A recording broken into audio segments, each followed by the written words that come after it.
कोल्हापुरातील देवल क्लबच्या सभागृहामध्ये गुणीदास फाउंडेशनच्या वतीनं शोकसभेचं आयोजन करण्यात आलं होतं. सुरुवातीला उस्ताद झाकीर हुसेन यांच्या प्रतिमेला पुष्पहार अर्पण करून अभिवादन करण्यात आलं. यानंतर विविध क्षेत्रातील मान्यवरांनी स्वर्गीय उस्ताद झाकीर हुसेन यांच्या आठवणींना उजाळा देत त्यांना श्रद्धांजली वाहिली. यामध्ये उपज कलामंचचे प्रदीप कुलकर्णी, अरुण डोंगरे, भार्गव आवले, हेम सुवर्णा मिरजकर, मानसी दिवेकर, देवल क्लबचे राजेंद्र पित्रे, विनोद ठाकूर देसाई आदींचा सहभाग होता. या सर्वांनी जगद्विख्यात प्रतिभावंत कलावंत आपल्यातून गेल्यानं संगीत क्षेत्रात कधीही न भरून येणारी पोकळी निर्माण झाल्याचं सांगितलं. उस्ताद शास्त्रीय संगीत, नृत्य, भावगीत, नाट्यसंगीत, गझल अशा कोणत्याही प्रकारात सहज तबल्याची साथ देऊन जायचे. तो तबला आज कायमचा शांत झाला अशा भावना शोकसभेत व्यक्त करण्यात आल्या.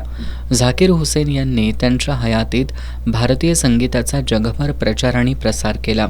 जोपर्यंत भारतीय संगीत राहील तोपर्यंत त्यांचं नाव अजरामर राहील असा विश्वास यावेळी व्यक्त करण्यात आला. उस्ताद झाकीर हुसेन यांना मरणोत्तर भारतरत्न पुरस्कारानं सन्मानित करण्यात यावं अशी मागणीही यावेळी करण्यात आली. या शोकसभेला गुणीदास फाउंडेशनच्या अध्यक्षा सुप्रिया सप्रे, सचिव डॉक्टर अजित शुक्ल, राजप्रसाद धर्माधिकारी, महेश्वरी गोखले यांच्यासह फाउंडेशनचे इतर पदाधिकारी आणि संगीतप्रेमी मोठ्या संख्येनं उपस्थित होते.